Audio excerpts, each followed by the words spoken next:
Hello, sunshine. Welcome back to another episode of heartablazepodcast. Today is very, very exciting. I'm going to be talking about archery. Archery has been something I've really wanted to get into for a very, very long time, and I do intend to take the next class as soon as financially I can afford it. Basically, there's a place called Sydney Archery. Right now, you should go sign up if you can because they are doing a big discount. So it's only $29 for a beginner's class, and you do get a falling discount added to your next class if you take the next class up, like the next level up. It's in North Bondi in an incredibly beautiful location. I'll link it down below. I'm going to showcase some of the videos as well, showing how pretty the place is. Generally, it's always on a Sunday. And on other days because the venue is open for other things, and as a park in general, so it's for the general public. And I want to talk a little bit about how the event runs because I thought it was quite interesting and it was definitely a little bit different to how I kind of envisioned it. Now, talking about archery a little bit, I just remember from a very, very young age, at one point there was a camp that I went to in school, and I don't really remember what year and where we went, but we did a little bit of archery, and I think that's one thing that I really am thankful for my school having let me try. Archery and also rock climbing, those were two things that I took away that I realized that I probably wouldn't have figured out on my own otherwise, that I would really, really enjoy it that much. Now, so from there I basically have gone on this little hunt of wanting to kind of experience that. And then I noticed at first Koko Arcade in the city in Sydney, Australia, actually has two locations, and one of them near Dixon Street has a level where they have a little corner where it's dedicated to doing archery games. So it's kind of got a little digital screen. You go to them, sign a waiver for safety reasons, and then you kind of after scanning the QR code, and then they give you the I think it was 10 arrows, and you go over to the machine, you get the bow as well, and then essentially you start playing. The only thing is if you are really, really bad like I was, or get worse, even though you start off pretty good somehow, then shoot your arrows towards outside of the actual target board, then it won't detect it for the digital screen. So the game would kind of think you still have that many arrows left. For example, if I shot 6 arrows and 4 of them missed completely and didn't hit the target at all, then they would think I've still got 4 more arrows that I can use, so it'll be waiting for me to shoot them. So in those cases, then I had to go back to the staff at the reception and ask for 4 more arrows because I basically missed them and the machine has no idea what's happening. So you can't finish the game until that happens. And so it was actually a pretty cool experience. I went there with my friend, and he did way better. He was way better at me than this. And he definitely didn't have as much struggle. I think he had to go to reception once just to get 1 arrow maybe at the most out of 3 games, and I went there 2 or 3 times. But it was really, really fun. So if you don't really have time to go out and do a full-on actual experience, I recommend going there to suss it out and see if that's really your thing, and if you want to really spend more money on the full experience. Got this. See the 2 colors? Yeah. So that's meant to face like that. Oh, okay. Yeah, I did not know that. I only just remember. I have no idea about that. Simulated it. Thanks for pointing that out to me. Yeah, so it's... So you got one as well already. I haven't missed one. You haven't missed any? Jesus. How good are you?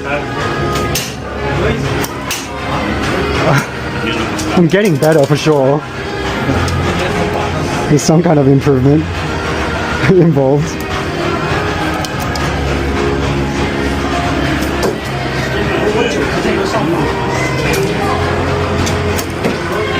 Alright.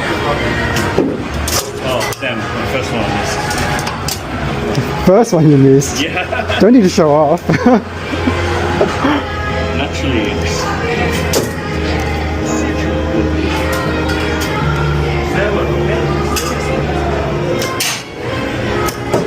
Oh, I got closer. I got into the blue one this time.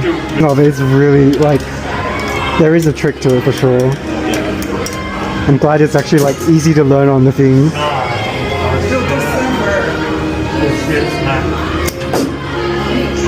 Nice. All right. Can you take a Now, Sydney Archery has been going for a very, very long time. I spoke to Simon, the owner, for a little bit after.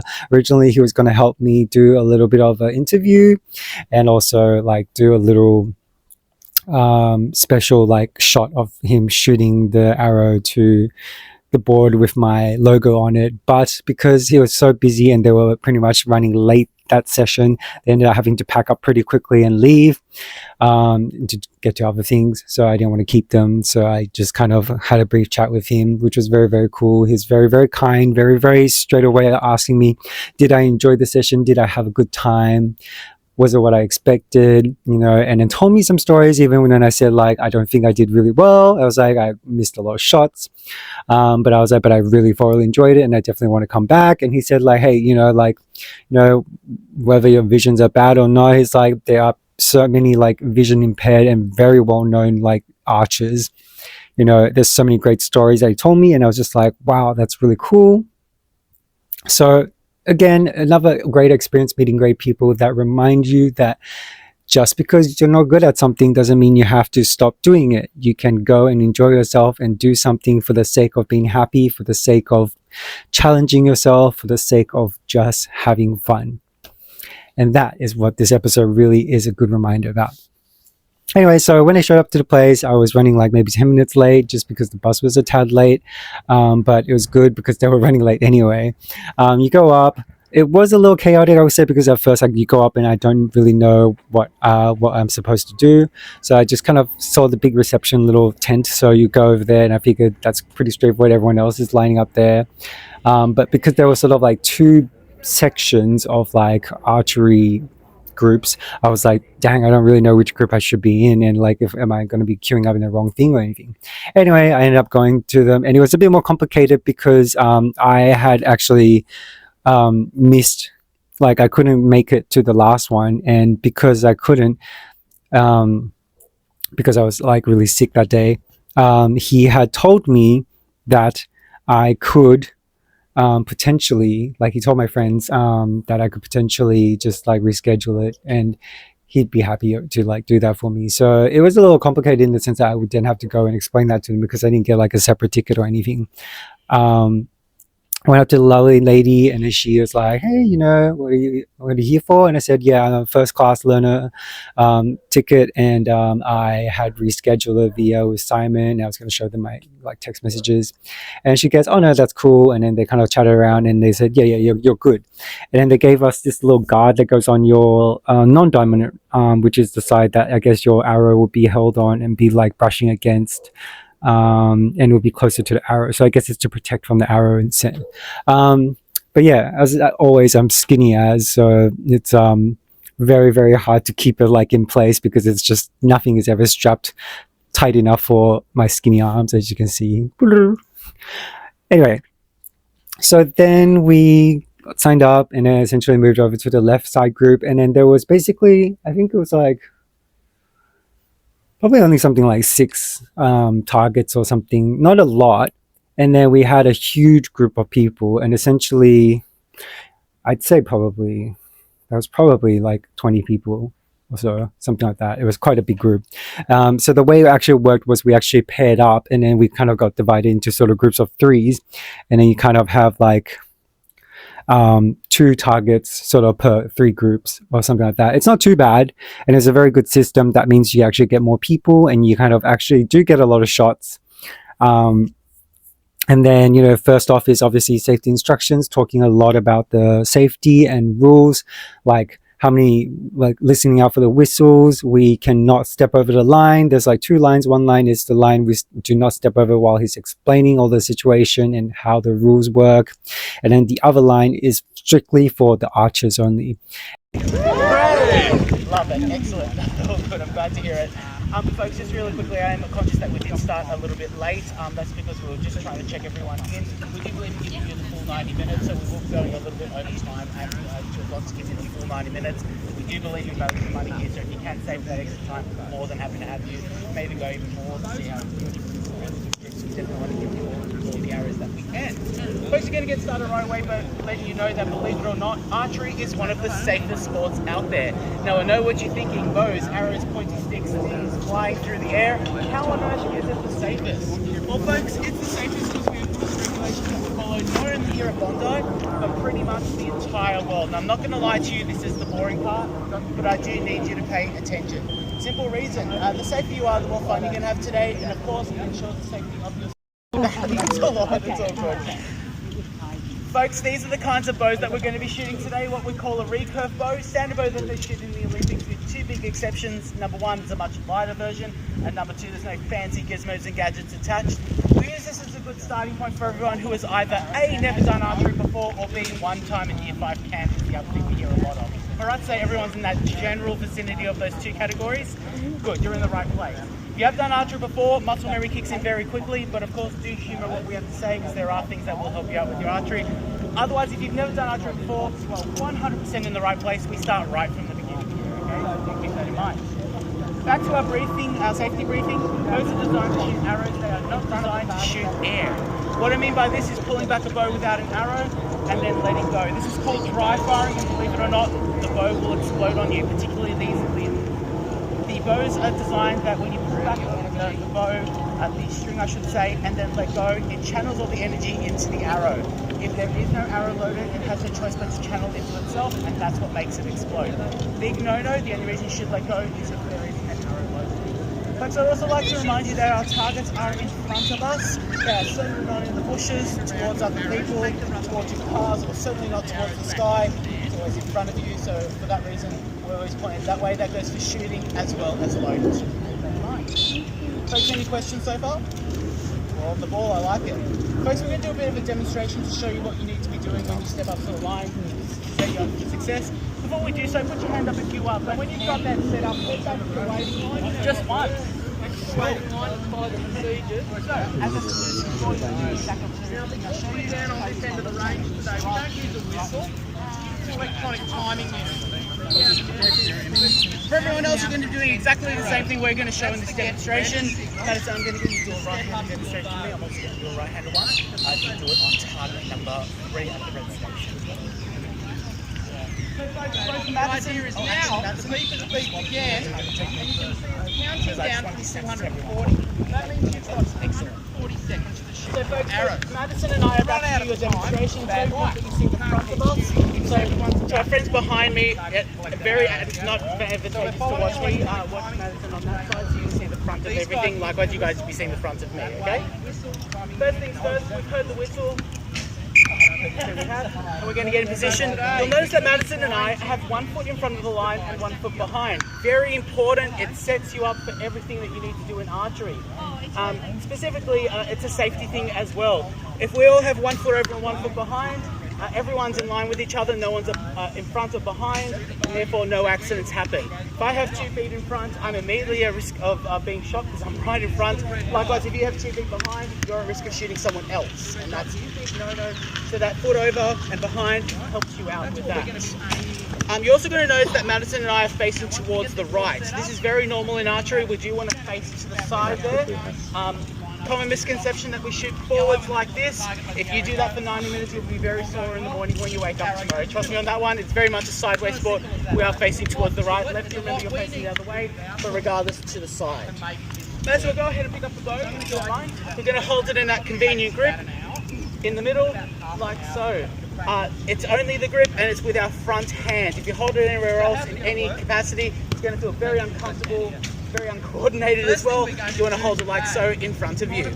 Once you've done that, you're going to rest the bow onto your shoe or onto the ground in front of you. One or the other. What we don't want you to do at this point is to hold up the bow though. We don't have anything loaded, so we can't really pick it up. It's going to be very wobbly. Southerlies like to roll over a Bondi at this point as well. You can already feel it, there it is. So rest it down and we will pick it up when we do go ahead and load the arrow. Let's go ahead and load the arrow. Pick up the arrow from the tip, slide the arrow along the black plastic part of the bow and clipping it between the 2 bumpy parts of the string till we hear a click. Madison and I are going to show you this particular step a little bit closer. Madison, you go up the top. Excellent. Excellent. So we're just going to come down along and show you this particular setup. Stop along the show, got a bit closer so you can see what I'm doing. But there's 3 contact points on the string. And under your hook, that means that it's loaded, okay? To our friends over here, hello. Sliding the arrow along the black plastic part, clicking it between the 2 bumpy parts of the string till we hear a click. Click means that it is loaded. To our friends over here, hello. Sliding the arrow along the black plastic part, clicking it between 2 bumpy parts of the string. If I can get it there. 1 second. There we go. And I'm very uncoordinated, but click means that it's loaded. Yeah. Okay, excellent. And obviously only one person at the archer line, like per target shoot area. So we was obviously in like basically A group and B group for each partner. And I was partnered up with a lovely lady, and she was actually really good. She actually ended up getting a bullseye at the end, which was really cool. And yeah, so, you know, general safety instructions were like, for example, obviously don't step ahead like until actually instructed, and you never put up the arrow and bow until instructed. And you, when collecting the arrows, that's everyone going all the way at the same time until the very end. That was when the rules kind of slightly changed once we were more experienced. But otherwise, everyone always moves there, and you stand on the left or the right of the target. Even when you're pulling out the arrows, they teach you how to take out the arrow as well, kind of like twist close to the like to the entrance point, and then try to pull it out in the same level as it is, or same angle as it is. And then on occasion, then you might have to go out for a hunt like me, where I shot and I didn't hear any sound, and it just had gone way through to the back, parallel to the ground, almost dug its way completely into the grass, which I thought was kind of like a feat in itself, right? Yeah, and so essentially when we finally got around to it, you basically kind of have like A or B, you decide which partner wants to be which, and then you have 6 arrows with the bow. And the if they told us like the arrows also have like the bows itself also have different grades, and our grade is one of the lighter ones, obviously, to make it a lot easier to manage and hold and get used to for newcomers like us, which is very, very cool to learn about. And it just, oh, the arrows look good, the bows look so cool. I just really want one, to be honest, just like to hang in my room. If I'm being honest, that's a very, very pricey decor to have, but you know, I would actually like use it. Off to the universe. And yeah, I feel like that would be something I definitely want to do more of, and like eventually get into like a competition for it. It would be so cool. Anyway, so after that, essentially we started off by doing the practices. So you'd go up with A or B, and an A person goes up, and then you have 6 arrows. The 6 arrows actually have 2 different types, and then essentially they're, I mean, 2 different coloring, I guess you could say. So basically on each arrow, usually there's 3 sort of tails, and they usually have 2 colors that are identical and then 1 that's different. So in our case, it was either 2 blues and 1 white, or the other grade, the other color coding would be 2 blues and 1 white. And we just decide who's who, so it makes it a lot easier later on when we're both shooting one after another and then going to collect it, that we know who scored what, because the targets do have the marking points, and you do kind of want to know how much you scored, because they did play games with a little bit of competition later on. And so yeah, we did a few rounds of that, and I did okay for some of them. I did like most of the rounds, I'd like at least make a 1 to like sort of like a decent area. I think I made a few yellows, which was pretty nice. Might have made 1 red at one point, maybe. Oh yeah, I think I did. And then I had like probably 2 or 3 shots that were above and beyond into the distance. But it was really cool, and it was also a very interesting experience to kind of like, for me, these kind of events are very fun to kind of test out how meta glasses work in these situations, because you'll find like sometimes, I don't know what it is, but since when I was younger, my mom used to say that she'd be like, stop watching a TV like this, because I kind of watch like on like one eye angle or something tilted. It looks like a crazy person. I don't know why I do that. Nobody's ever really told me. And I'd still do it sometimes. Like if I kind of like, I don't do it all the time, but sometimes when I'm talking to my flatmate, he'll be like, why are you looking at it like that? It's like so crazy. It's creepy. And I'll be like, huh? And then I'll be like, oh, I don't know. So I've been practicing to like do my POV videos without being so fidgety, because like I look around so much, and then when I look back at it and I'm editing, I'm like, this is dizzy to look at. So I tried to pay a lot more attention to that in this video, which you can see didn't go well at some points. But it was really interesting because testing out something like archery, it shows you what it can capture and what it can't. And this is why it's so important for me to get some of those wide shots, because I just, for a lot of these POV shots, you can't even see me firing off the arrow because of the specific way I had to look at the bow and the arrow itself. So I thought it was a very interesting experience. I definitely will bring. So fiddly, eh? I would hope to invest in a gimbal or something like that in the future, or like a GoPro, something that's a little bit more flexible, because POV has its limitations, and I think this is an interesting thing for other people to see through these episodes in itself. But yeah, and then eventually we moved on to kind of do some games. We just kind of had one of the fun games I thought was, other than just kind of, I think it was 21. So essentially they were taking the card game concept and kind of essentially just bring it over to archery, telling us that, you have to try and keep it within 21. And they also explain that with the archery, say the numbers, say if this ring was 9, this ring was 10, this ring was 11 or something like that, you landed right in between the line between two numbers. Generally they give you the benefit of the doubt and would go for the higher number, which actually works less good for you usually in these games, because then there's a chance that you might be within 21, but then you have to count it as a high number, and then officially then you'll be out, which I thought was really cool. But the game that I thought was really fun was the one after that, which was basically they gave you, so you had 3 shots. I think you had all 6 arrows to shoot this time, but it depended on whether you made the rules, if you stayed within the rules or not. So for example, the first round they go, okay, B team go up, and then I go up, and they say, all right, you need to shoot either in the white or in the yellow.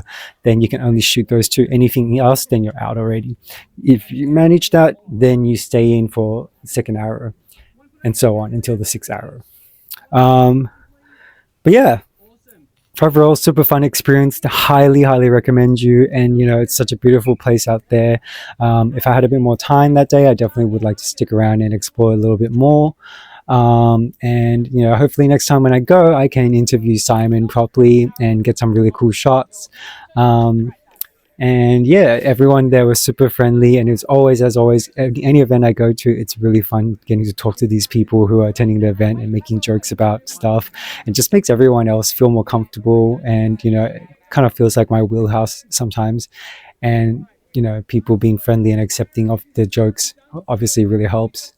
But yeah, I think I need to work on trying to be a little bit more proactive about promoting and mentioning my podcast to people. I just don't really like making about the interactions like business sometimes.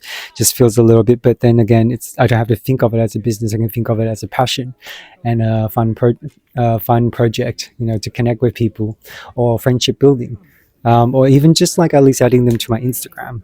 But anyway, I hope you enjoy the footage, enjoy the fun, and I will obviously link down below the links to signing up for the event, so you can give it a go yourself. They aren't on this weekend because of the what do you call it? I think the Bondi Run Marathon. Yeah. Anyway, there's a marathon on, so that whole area is basically closed off to people who aren't living on that side.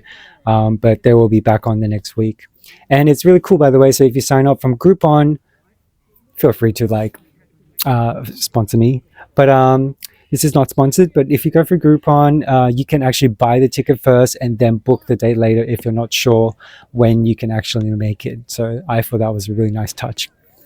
All right, that's it for today. Toodles, thank you so much. See you in the next episode.